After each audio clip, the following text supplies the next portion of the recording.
The tale begins with the US defense industry experiencing a boom, fueled by the conflict in Ukraine. Renowned American companies like Lockheed Martin and Raytheon saw their stocks soaring and profits climbing, thanks to the sale of weapons like the Stinger anti-aircraft systems and Javelin anti-tank missiles to Ukraine.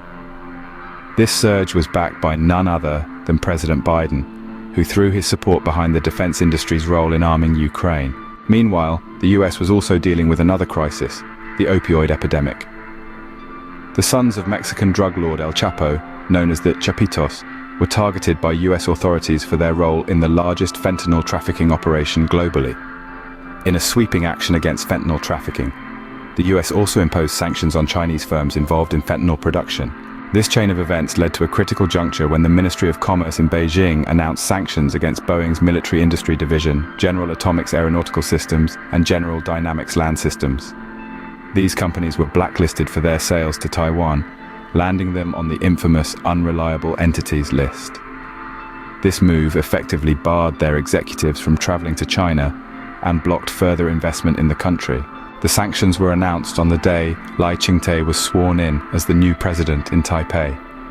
His Democratic Progressive Party has pledged to strengthen the domestic military industry and purchase more advanced weapons from abroad. This was a clear message from China, given its One China policy, which seeks the peaceful reintegration of Taiwan and to prevent any attempt to declare it a sovereign nation.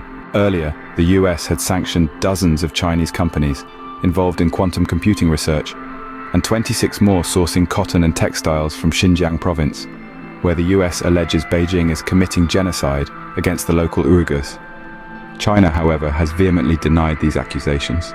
In summary, the recent sanctions on US weapons manufacturers by China are a strategic response to a series of events, including the US's support for the defense industry in the Ukraine war, the opioid crisis, and the ongoing dispute over Taiwan.